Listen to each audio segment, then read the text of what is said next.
Donc, tu as filmé la biologiste Anne Lodissois, qui est passionnée de nature et de singes particulièrement.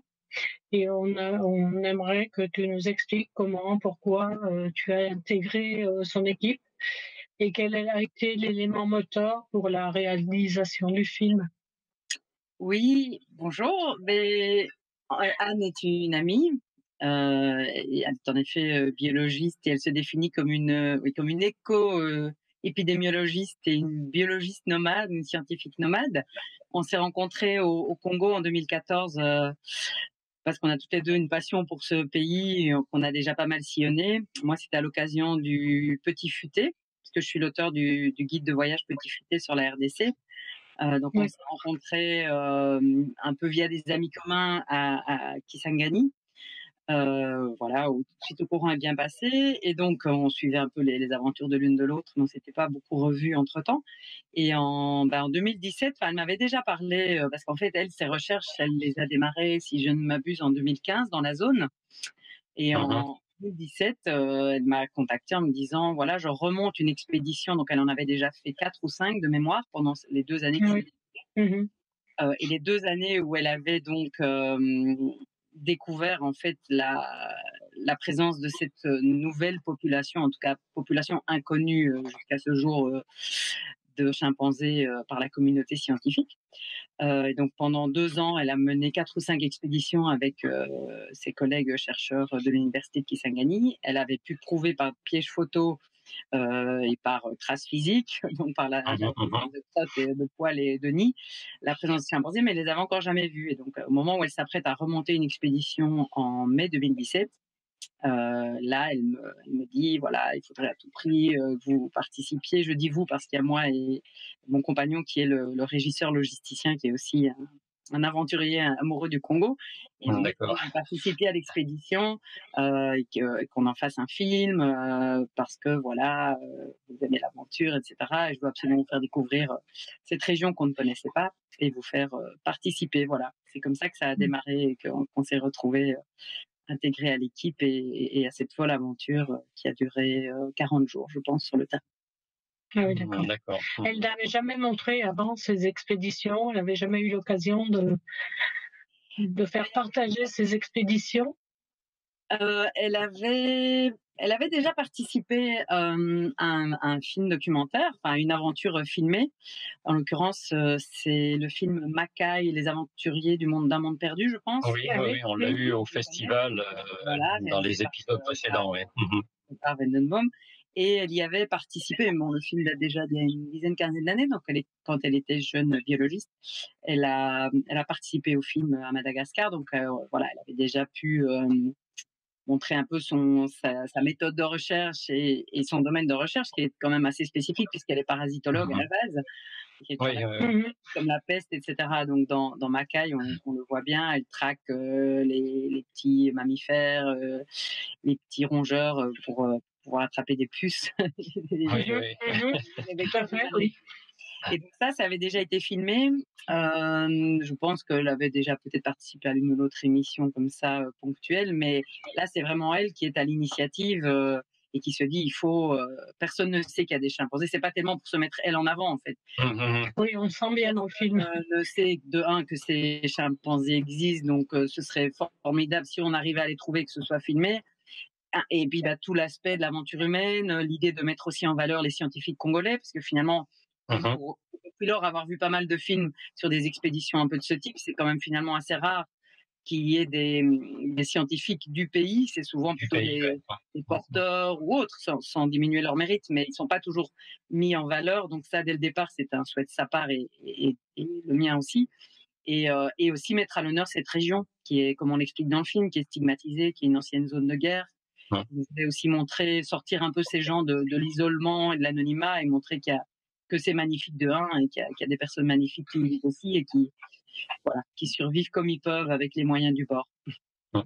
Et justement, par rapport au fait que cette zone soit quand même une zone un peu particulière, heu est-ce que vous, en tant que réalisatrice, avant qu'on parle peut-être un peu plus du film après, mais est-ce que vous, en tant que réalisatrice, vous n'avez pas rencontré de problèmes, de difficultés? Et puis bon, le fait Au tournage. que cela soit tourné dans un milieu quand même, difficile, la forêt dense, relativement escarpée, Oui, tout à fait. Oui, en effet, enfin, au moment où on tourne le film, donc en 2017, au moment où Anne m'invite à participer à cette expédition, la zone est en paix depuis une quinzaine d'années. Le conflit datait des débuts des années 2000 et il a d'ailleurs été, enfin, on y a mis fin, entre autres, grâce à l'opération Artemis de l'armée française. Et donc, c'est vrai qu'à ce moment-là, notre propos, c'était de montrer la stigmatisation un peu injuste, où on continue à qualifier cette zone de guerre, alors que finalement, on se rend compte en le voyant dans le film, et Anne, qui sillonnait déjà ces collines depuis 2 ans, se rendait compte que les gens, ils vivaient en paix. Donc, d'une part, il y avait une vision un peu erronée, mais d'autre part, bon, au moment où on tourne le film, la situation est celle-là. Malheureusement, quelques mois après le tournage du film, en fait, les conflits ont repris, toujours ah, jusqu'à ce jour. Donc, on a finalement bénéficié d'une petite fenêtre qui a quand une même duré une fenêtre, ouais. quinzaine d'années, mais on est sur les derniers mois finalement d'une période De paix. de paix. Depuis lors, les conflits ont repris pour toutes sortes de raisons plus ou moins obscures. Bon, alors c'est vaste, c'est à l'échelle de la province, et c'est vrai que ça a empêché d'ailleurs que les futurs, enfin que les travaux d'après de Anne et les recherches de Anne puissent se faire. Là, elle vient d'y retourner et elle y est présente en ce moment. Donc la zone en tant que telle où on est de nouveau relativement calme. Après, voilà, malheureusement, le reste de la province est un petit peu enflammé depuis lors. On espère Mmh. malheureusement que ça va bientôt terminer. Mais donc, au moment où on y est, au niveau sécurité, ça va. Et c'est justement le Mmh. film, comme je l'ai dit, de montrer qu'on stigmatise parfois à outrance, que les chancelleries occidentalisées ont parfois une vision un peu erronée de ce qui se passe sur le terrain. Et on Mmh. relie le propos de nos amis et des communautés qui disent on en a marre aussi d'être stigmatisés comme peuple É éloigné. évidemment, ouais. Mmh. Mmh. Mmh. Donc, sur le plan sécuritaire, ça allait, bon, même si évidemment ça reste le Congo. Bon, parfois il peut y avoir des difficultés au niveau administratif et autres, mais ça, comme on connaît bien le pays toutes les deux, on avait pris les mesures pour avoir toutes les autorisations, etc. Et après, ben oui, par rapport au milieu un peu, enfin hostile là, au niveau de la naturel, je vais dire. Au niveau des habitants, c'était plutôt très accueillant. Oui, bah, c'est sûr qu'Anne nous dit: «Ouais, il faut la suivre, hein». Alors elle avait, Oui, elle est plutôt sportive. c'est ça, elle avait un peu minimisé. Elle nous avait dit: «Oui, bon, c'est un peu montagneux», bon, on est quand même dans une pente moyenne de 26 Oui. puisqu'on calcule, avec l'aide de ses GPS et l'autre, elle calcule tout. Donc c'est sûr que quand la première descente en forêt, donc au gré de ces transects, hein, Hein, hein. j'avoue que donc ces azimuts à travers la forêt, pour pouvoir procéder à un inventaire de biodiversité, j'avoue que le premier soir, on n'en menait pas large au niveau de l'équipe technique, mais voilà, bon, a priori, elle avait fait appel à nous parce qu'elle savait qu'on était, voilà, qu'on avait aussi un peu le profil et qu'on aimait un peu le sport et l'aventure. Donc ça a été, mais oui, enfin, tout s'est bien passé, il n'y avait pas eu d'accident, mais c'était sportif dans tous les Mmh, sens. d'accord. Et très humide. Voilà. Enfin, ça, on a encore eu de la chance. Finalement, on était à la limite de la saison des pluies, mais c'est vrai qu'il y a quand même une pluie dans le film qu'on raconte là, Mmh mh. qui met un peu à néant 2 journées de recherche. Et puis, qui compromettent un peu le temps.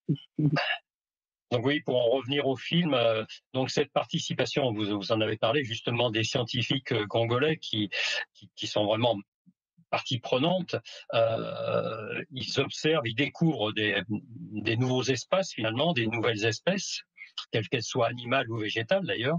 Et est-ce que toutes ces découvertes, bon alors vous venez en partie de nous répondre en nous disant qu'effectivement à nouveau bah, les conflits avaient redémarré, mais est-ce que malgré tout elles vont leur permettre de mettre en valeur cette région et le site et puis surtout bah, la protection de ce lieu, de ces espèces?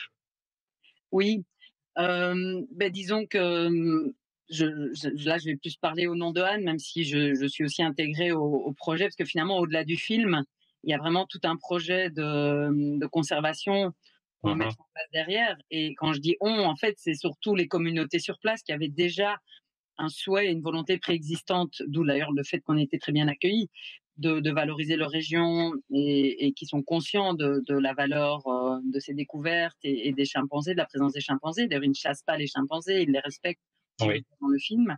Mhm. C'est pas forcément le cas dans tous les coins du Congo d'ailleurs, hein, mais en tout cas, on a la chance que dans cette zone-là, ce soit le cas. Donc nous, en fait, on se fait plutôt les porte-voix de ce souhait de conserver, de sauver leur forêt, en fait, et de sauver, oui, toutes les richesses qui s'y trouvent, tant au niveau, en effet, faune que flore. Alors les chimpanzés, bah, c'est ce qu'on appelle comment on appelle ça, une espèce parapluie, je pense, qui a une espèce phare, en fait, qui permet d'attirer l'attention et du coup, bah, des potentiels financements et autres, notamment par les milieux de la primatologie, etc., et de la conservation au sens large. Mais c'est vrai que si on arrive, via leur présence, en fait, ils nous servent un peu d'alibi, à protéger toute la zone et à éviter un maximum que ces petites forêts, parce qu'on le voit dans le film, mais ce sont des petites poches de forêt, en fait, qui subsistent d'années de déforestation.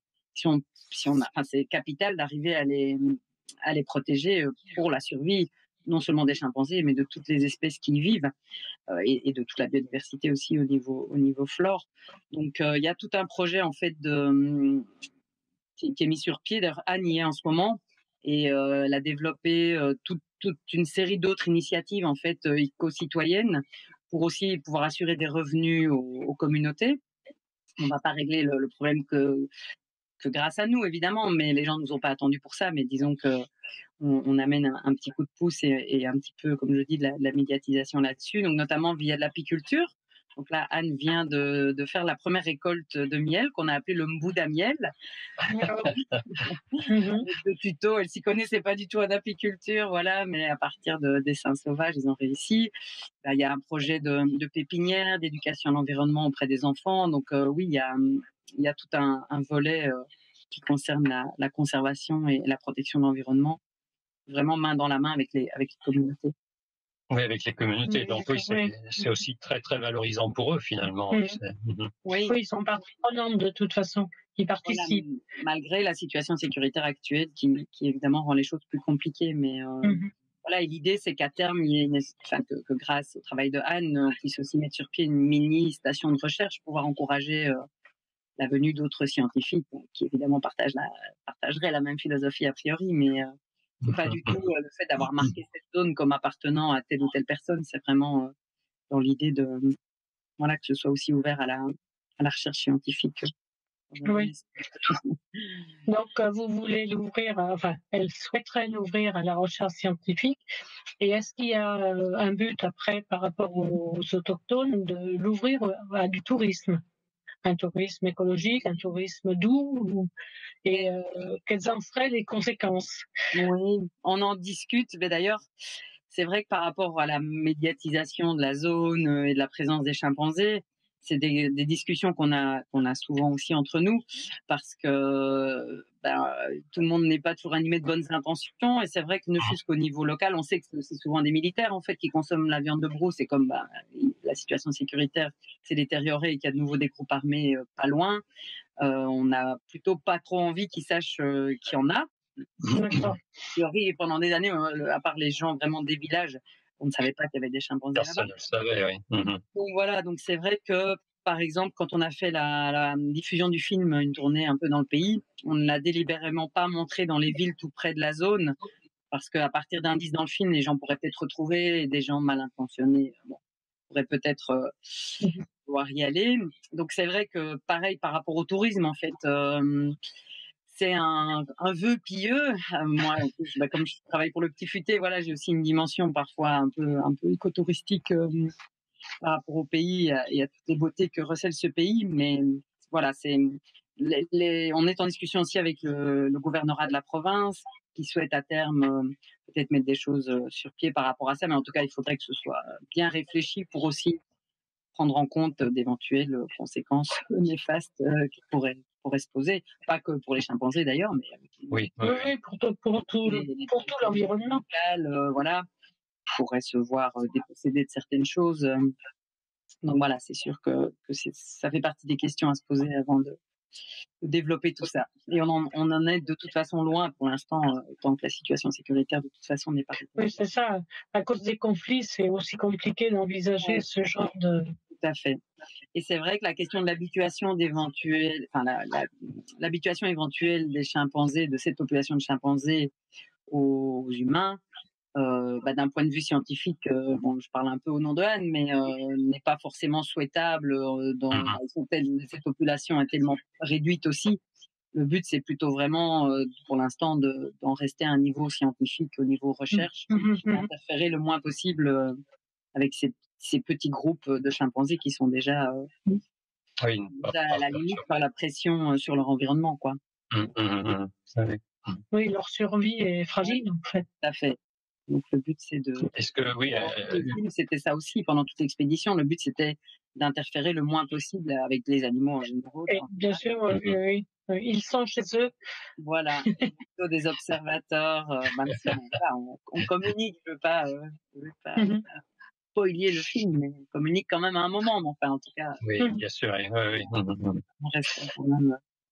Et donc, oui, une question, c'est est-ce que, vous l'avez dit, Anne, donc est sur place actuellement. Est-ce que vous envisagez de retourner sur place et puis de donner peut-être une suite, je ne sais Oui, pas, à ce film? oui, tout à fait. Là, c'est un peu dans l'actualité du moment. Je voyage demain, Congo demain. Il est prévu que je rejoigne Anne d'ici un mois. Donc mon compagnon, qui est régisseur logisticien, lui, rejoint d'ici 15 jours. Donc voilà, l'équipe va se retrouver presque au complet avec certains des scientifiques. Et notamment grâce à l'aide d'une bourse National Geographic qu'on a obtenue de recherche pour pouvoir continuer à documenter cette zone et cette population de chimpanzés, ainsi qu'avec tous les volets que j'ai expliqués, un peu d'éducation à l'environnement, etc.